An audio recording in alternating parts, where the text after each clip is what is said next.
We are live. Hello, critical thinkers. Hope all is well.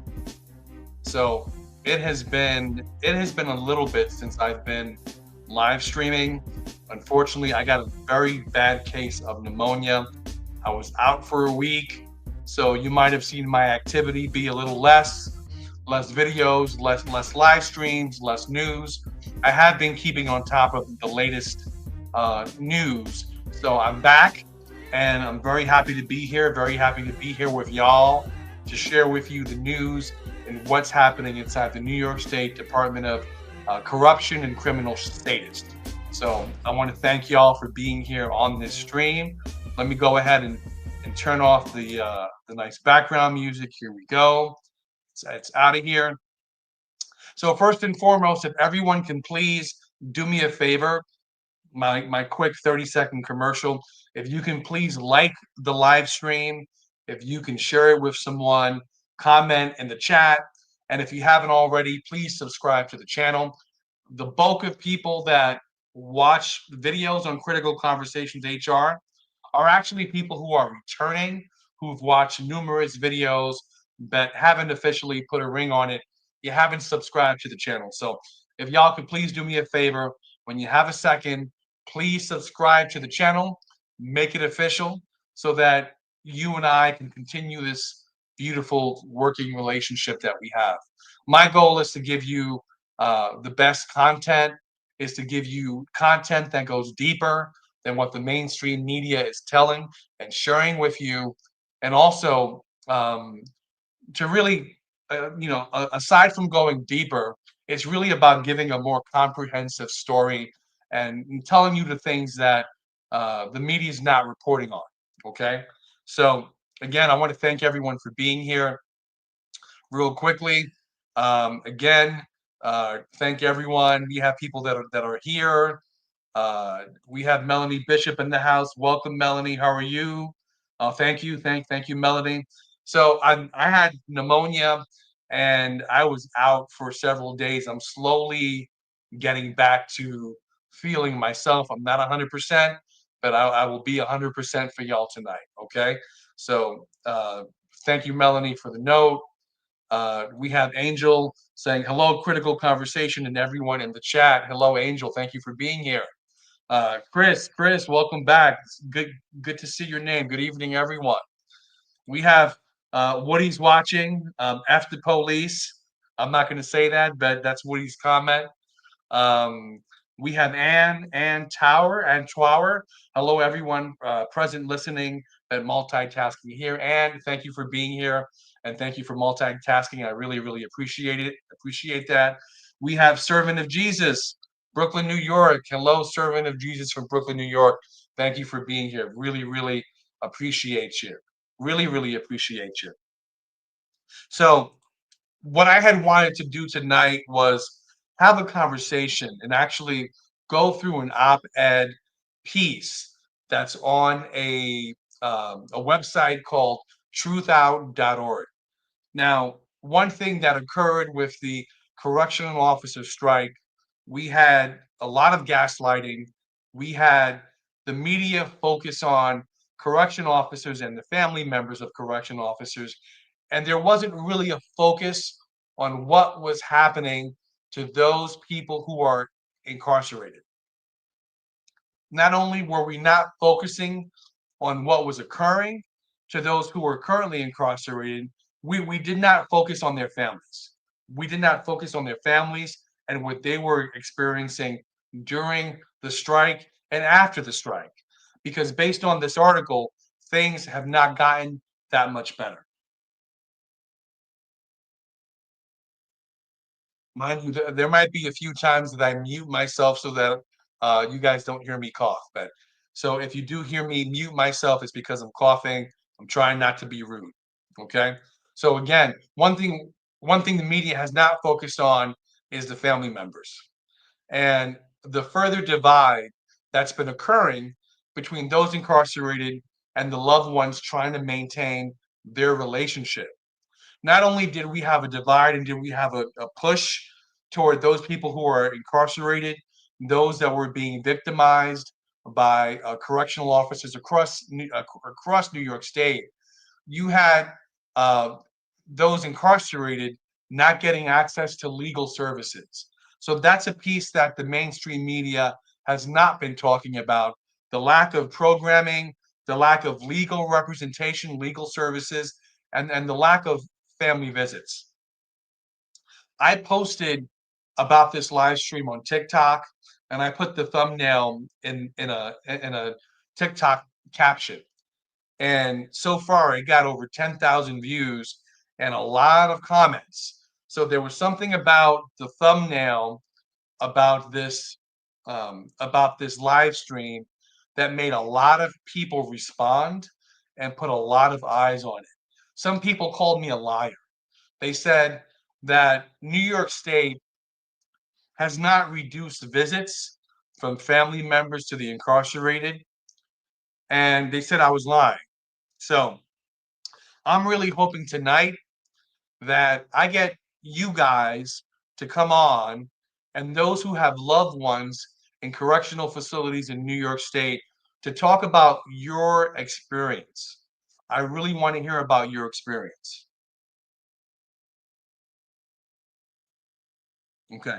So I'm gonna share an op-ed article with you. And I thought this op-ed article was actually pretty good, right? So I'm going to go ahead and share this with you guys. And the first thing I want to do is highlight the author of this op-ed article. So the author is a gentleman by the name of Robert Pastore. Robert Pastore is currently incarcerated. He is an incarcerated writer and scholar interested in the politics of incarceration, philosophy, and biology. His writing has previously appeared in Defector and Prison Reports. He is from the Bronx, New York. So if anyone has any connection to Robert Pastore, please let him know that his op-ed was reviewed tonight, and we greatly appreciate his work. So let me jump ahead to the top of the article and go over this with you. And very quickly, what I'm going to do is I'm going to put a link to come on and connect with me in the chat here. So for anyone who wants to connect with me live on air, basically I only ask that you share your camera, that you don't have any loud music in the background, and that you're respectful. I encourage people who have a difference of opinion. So right now, I'm not going to bring people on that I want to go through the article, go through Robert's op-ed, and then afterward, I will have people on. So the thing you would just need to do is click on the link, share your camera, share your microphone, and click on Enter Studio.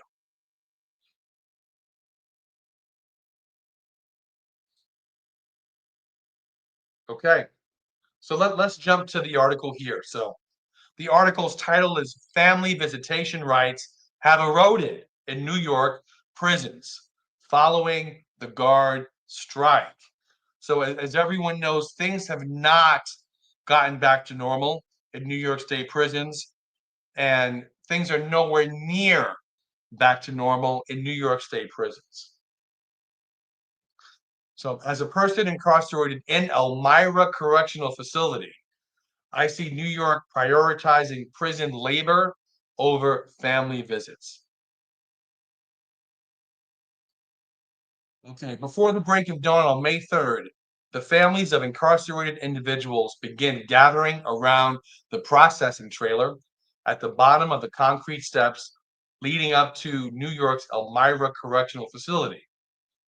After being denied the opportunity to visit for over a month due to a wildcat strike by New York State correctional officers, family members longing to embrace their loved ones line up extra early to ensure they are among the first to enter the prison.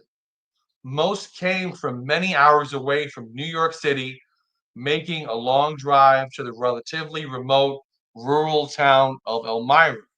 So, just to pause it really quick, excuse me, the writer's basically saying during the strike there were no visits, and now families are coming extra early to have the opportunity to see their loved ones. We'll continue on with the article. As the daylight comes, the line of visitors lengthens down the ramp, winding along the side of the trailer into the parking lot, where visitors pool in the empty parking spaces. By the time doors open around 9 a.m., the line is so long, families just arriving are struck waiting in a slim patch of grass adjacent to the parking lot. These latest arrivals, although still technically early, will not see their loved ones today, but they don't know that yet.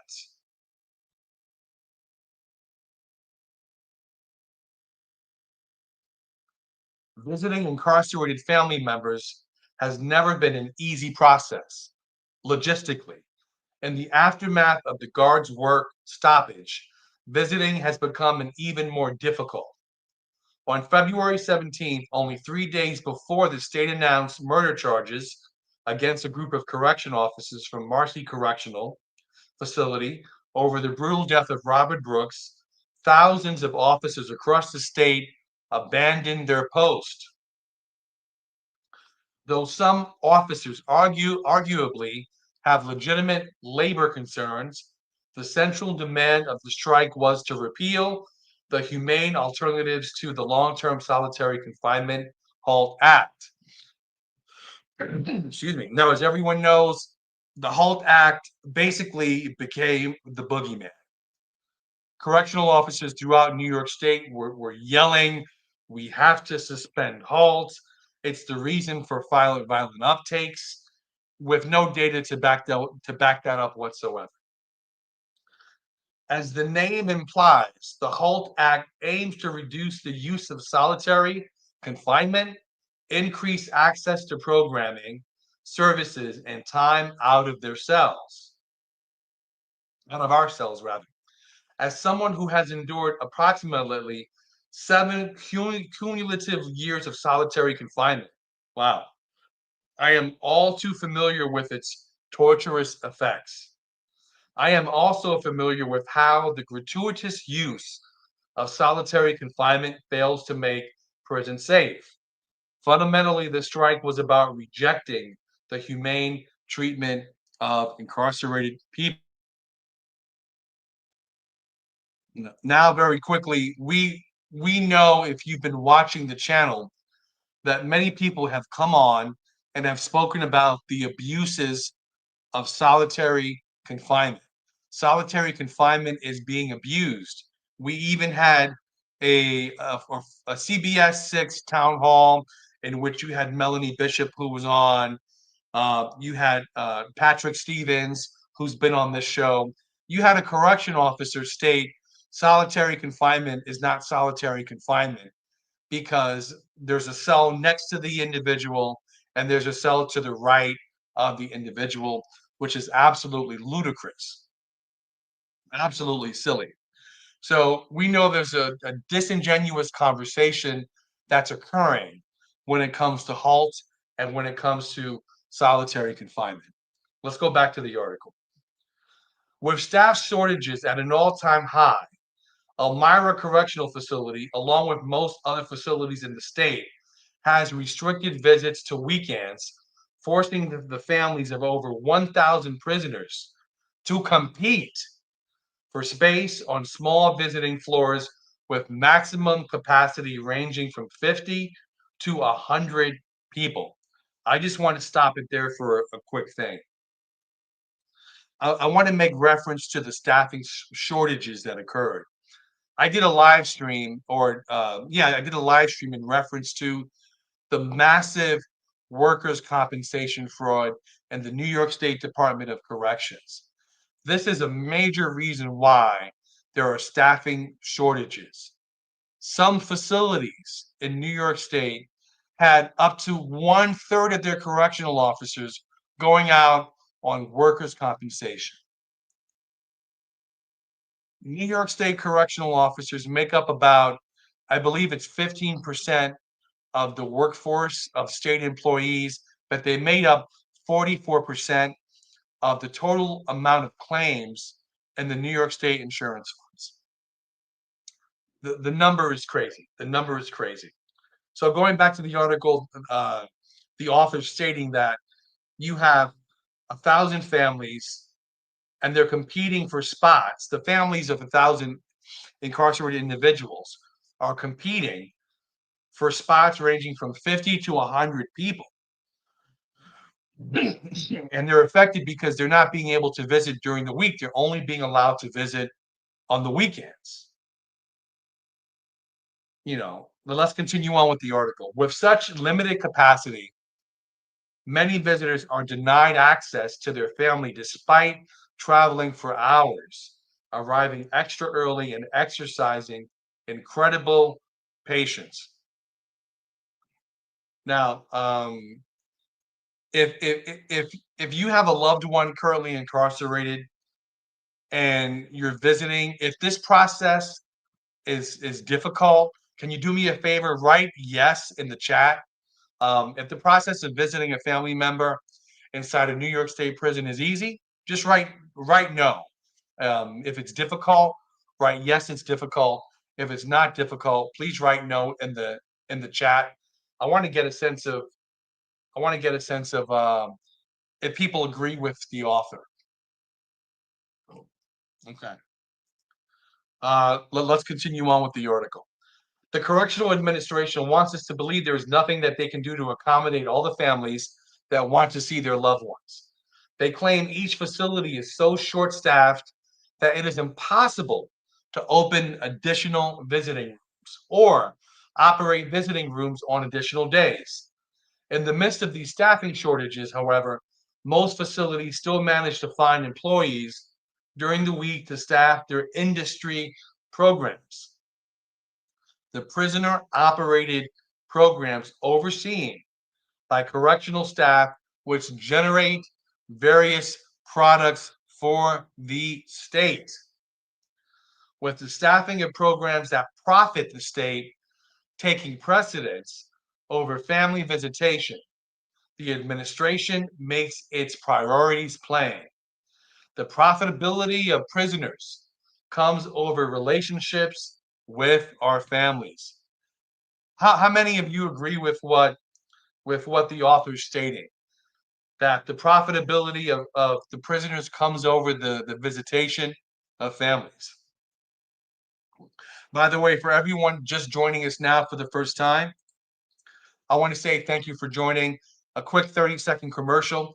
If you guys can please do me a favor, if you can please like the live stream, please comment below, please share it, and if you haven't already, please subscribe to the channel. One thing that I like to do when we have such generous support is highlight the supporter. So I'd like to give a special thank you to Ann Trower. Thank you so much for the super sticker. I really, really appreciate it, Ann. Thank you for being a big supporter of the channel. Greatly appreciated. Thank you again, Ann. Really appreciate it. Okay. So again, thank you for everyone for being on. Like the video, like the live stream, share it, subscribe if you haven't subscribed already. Let's jump back to the article.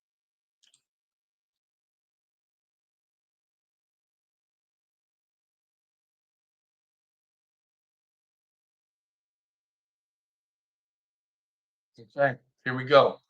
Almost every facility in New York State has an industry program. And this is something I don't think a lot of people are aware of, that every facility has some sort of profit program at their prison that puts those incarcerated to work. Elmira has a foundry that manufactures sewer covers and a print shop that produces paper products for the Department of Corrections and Community Supervision. In most instances, incarcerated employees are paid less than $1 per hour for their labor. Can you believe this? Less than $1 per hour for their labor. And how much profit is coming out of these institutions? I mean, this feels like slave labor to me. Sometimes we are forced to labor against our will. Prisoners who refuse work orders are subject to an infraction and disciplinary action. These working conditions, deplorable under any circumstances, are made worse by the present state of the carceral system. When the protesting correctional officers first traded their nightsticks for picket signs to protest the HALT Act and other incremental prison reforms in February, prisoners and their families suffered new hardships. Prisoners like me were unconstitutionally confined to our cells for almost a month. We were denied access to the programs, daily recreation, and visits we are legally entitled to. Our loved ones were denied the ability to see us, and in most instances, even speak to us. Even after over 1,000 National Guard members were deployed to understaffed facilities, prisoners remained caged, and our families and even legal counsel continue to be deprived of access to us. Nearly 3 months have passed, and almost all the state facilities are still barely operational. Now, for everyone visiting family members, is this your experience? Can you please let me know in the chat? Like, are these facilities just, still barely operational? Most prisoners are still being denied daily recreation and access to vital programs, including education, and many families are unable to see each other because of the prohibited visiting restrictions.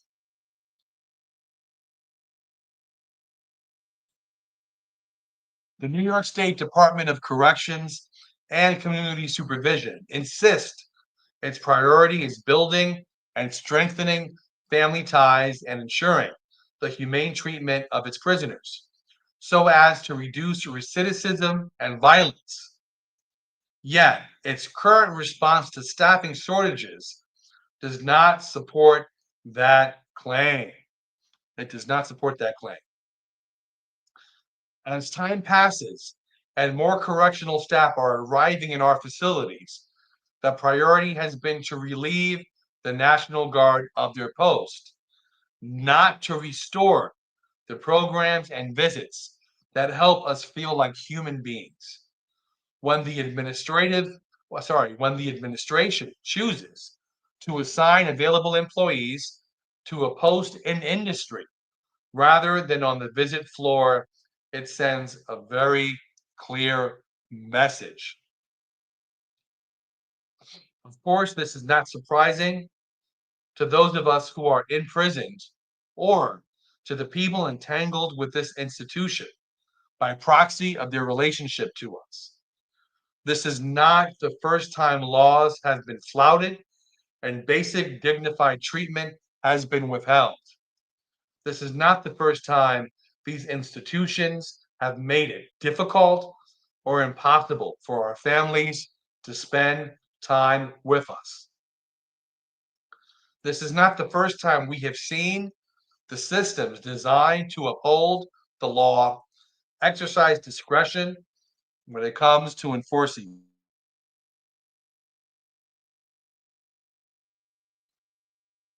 And unfortunately, it won't be the last.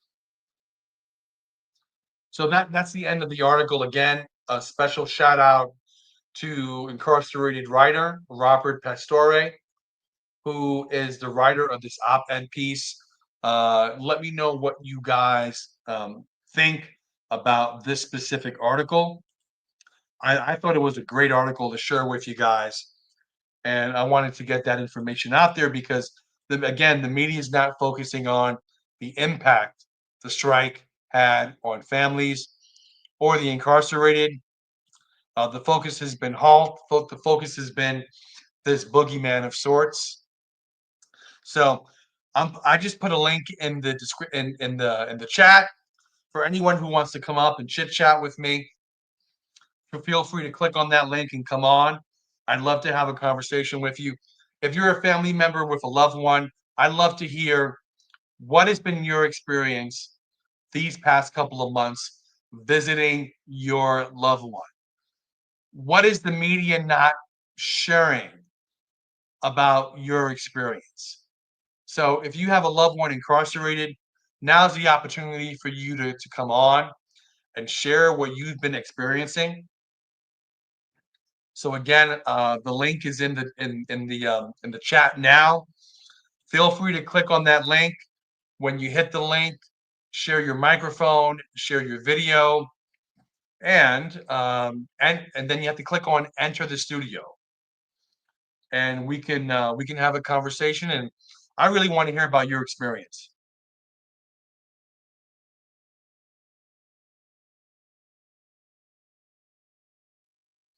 Okay, so what I will do is I will just go into a few of the comments.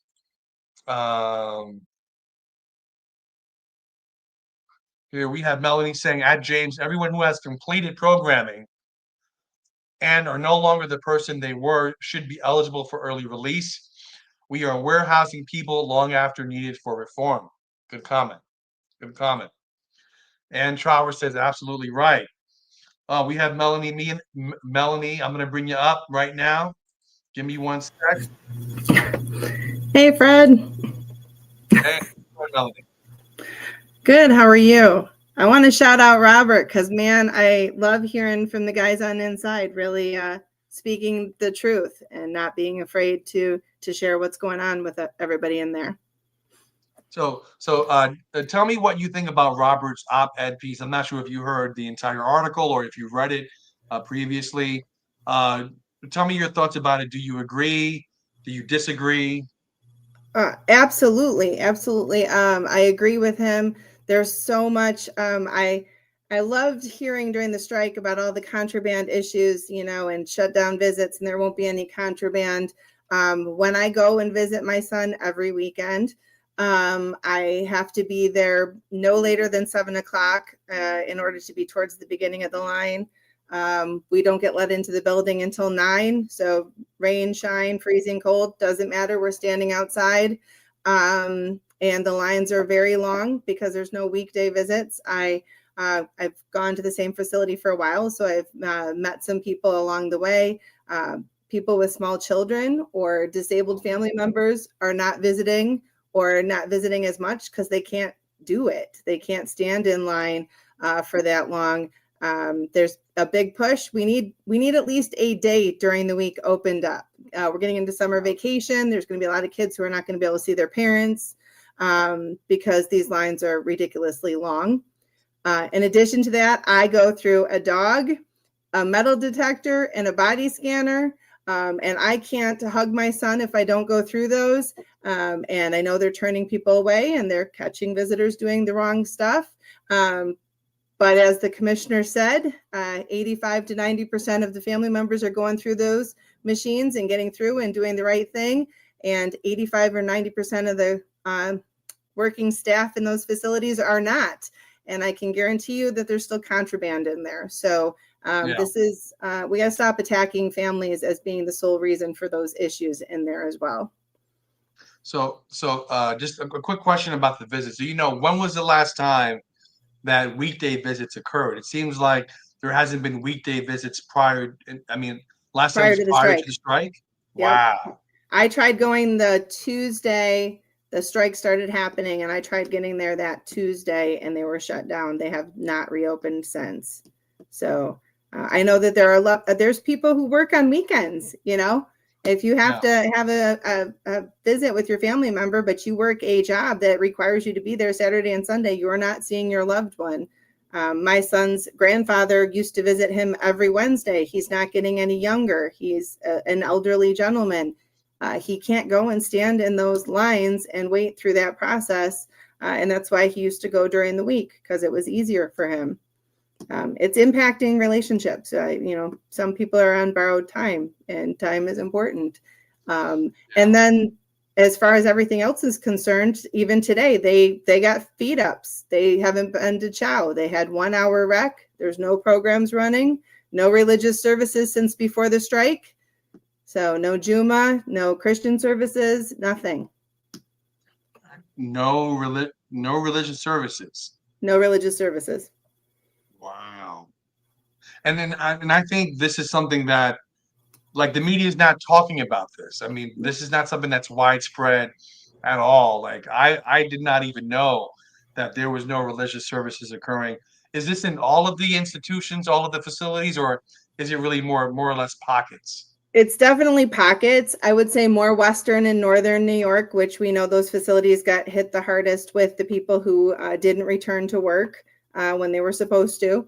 But definitely the Western and Northern New York facilities are still running very skeleton crews. And those are the ones that are in almost like a rolling lockdown. They might be open and take them to the mess hall 1 or 2 days, and then they're locked in for 2 days. And so the ones closer to the city seem to be operating a little bit better. Okay. And you spoke about the process in terms of going to visit your son, having to be there at 7, waiting 2 hours, and then having to go through a dog, having to go through a metal detector, right? Mhm. And like, how is that process? Like, do you feel that you're treated with respect I as a mean, visitor? I don't have any complaints at my son's facility. I think for the most part, we've had pretty good luck with most of the people. Like I said, we've been there a while, so they know us too. I would say a lot of the younger correctional officers that retained their position and stuff like that, they seem a little bit better as well too, a little bit more politer. And everything. I haven't had any issues with the correctional officers, and I appreciate the ones who stayed during the strike. There's always, whatever. The other thing I would bring up when it comes to visits and family impact that's not talked about enough is the astronomical cost to visit our loved ones. Those vending companies were shut down for that time frame too, and now they're not getting vending money Monday through Friday, and we are paying for it on the weekends. To get a drink, it's anywhere from $3 to up to $4. If you have two kids that come with you, I cannot even imagine. I spend at least $40 a week just feeding my son garbage from the vending machines. And I can just imagine what people who are bringing children are paying. Are you aware of any organizations that help with transportation? Because I'm hearing, transportation is an issue. And I believe this is maybe back in 2011, there used to be a bus that would go to specific prisons, and that was shut down. But are there any organizations that help with, transportation and reuniting family members to those incarcerated? I'm not familiar with any. I know a lot of families who pay a lot of money to ride buses, very long hours. They get on those buses, late Friday night, late Saturday night from downstate, and they ride them all night long. And then they get to facilities where they don't even have access to the bathrooms until the, doors open after they wait in long lines to go to the bathroom. It's a process. Families go through a lot to see their loved ones. There is a bill that they're trying to pass to protect in-person visits because, we always worry about that being something that is targeted and has been brought up. So, Yeah, because I do recall you had some correctional officers that was a striking talking point in terms of wanting non-contact visits only, yeah. and that so that to me is along the lines of asking not to wear any body cams. That's ridiculous, absolutely ridiculous. Yeah, I will hug my son when I get there and when I leave. And that is a protest for a lot of loved ones in this state. That is a red line. Yeah. Could I ask you a question about contraband? Sure. So, in my opinion, this is a strictly in my opinion. It seems that there seems to be a sort of a media push to push out these stories of loved ones bringing in contraband when, based on my research, the bulk of contraband that goes into correctional facilities comes from correctional officers themselves. So, in my opinion, there's a push to try to put the culpability on family members when these are coming in through correctional officers who have no security measures. Like, do you feel that's the case, that family members are being demonized? Because I'm seeing too many articles, too many news stories about family members in contraband. I don't know. I think it's hard to say. I think that there's definitely people on both sides that do that, right? During COVID shutdown, there was no visits. There was very limited package delivery and stuff like that. There was still contraband in the facilities. During the strike, there was no visits. No mail was really being delivered. No legal visits, no anything. There was still contraband in the facilities.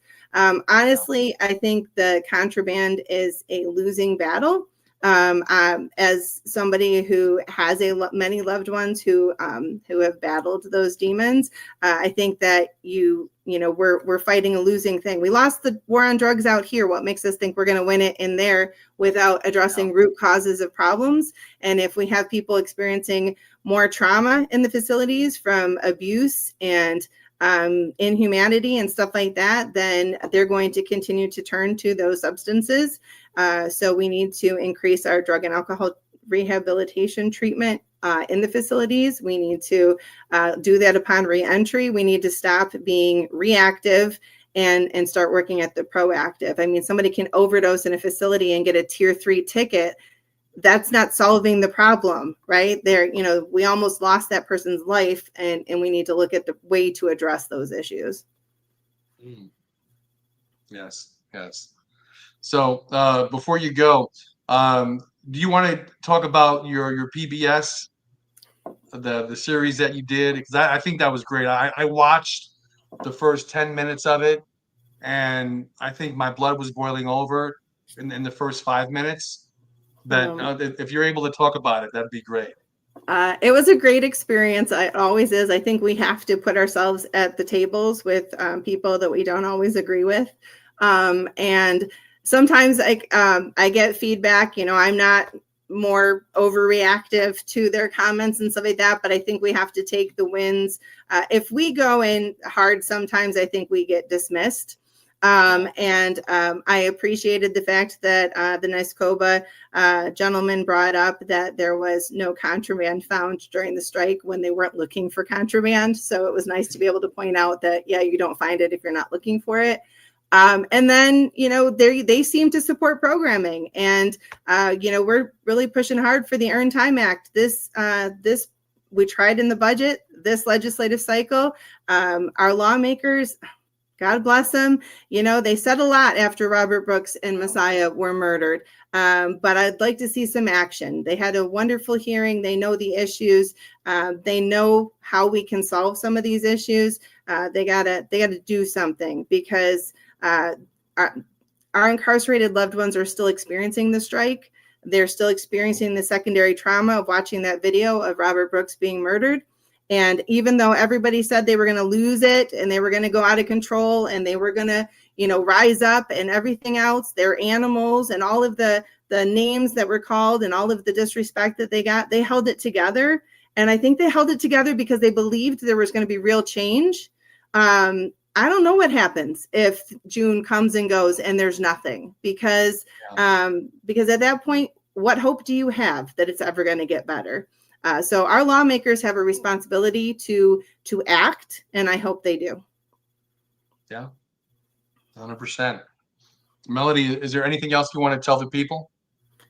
No, just I love my son. My son's coming home. I know there's a lot of really good fathers, sons, mothers, daughters, grandparents. I see it every week on the visit floor. We got to stop demonizing the people who have made mistakes, because they're loved and cared for, and they're still human. They're still human. They're still part of our community. And the thing is, listen, and the thing is, you never know. It might be you one day. You never know. Anything can happen. Sometimes you're one bad decision away. You make a poor choice and you end up incarcerated. It doesn't mean you deserve to be killed. Doesn't mean that you deserve to be slaughtered. And most of them are coming back. How do we want them back? Yeah. Yep. Yeah. But I appreciate you, Fred. Thank you for everything you're doing too. No, thank you for being here, and thank you for being such a strong advocate for your son and for those people who are incarcerated. Thank you. I really appreciate it. Thank you. Okay. Take care. All right, everyone. That was Melanie. If everyone could please do me a favor, write Melanie in the chat. That'd be greatly appreciated. We definitely have to give Melanie a shout out for her advocacy, for advocating for her son, and for being in those spaces where she's able to have these conversations and have these dialogues. So Melanie was speaking about her appearance on PBS, and I forgot the exact name of where she appeared on. I do want to cover it. It's 60 minutes long. There's a lot of good conversation there. I've watched the first 10 minutes, and the first 10 minutes had my blood boiled over based on what I was hearing. I think Melanie, in those 10 minutes, did a phenomenal job with advocating and speaking the truth. So, again, Melanie, thank you. Really, really appreciate it. Thank you for being here. Okay, the link is in the description. If anybody else wants to come on and chit chat with me, if not, I will call it quits. I'll go back to taking my NyQuil and my cough drops and trying to heal up one last time. So again, the description, I'm sorry, the link to the chat to come on is there. Feel free to click on it, click on share camera, click on share microphone, click on enter the studio. And if you want to give me your input on what and how you feel, it's been going in terms of family visitation. Some people called me a liar on TikTok. They said that this wasn't true. Families are not being denied the ability to visit their loved ones, which it's alarming to hear that people can't visit their loved ones during weekdays. So, okay. All right, I'll give it another 5 seconds. I want to do a special highlight and shout out again to Ann Trower. Thank you, Ann, so much for being a big supporter of the channel. I appreciate it.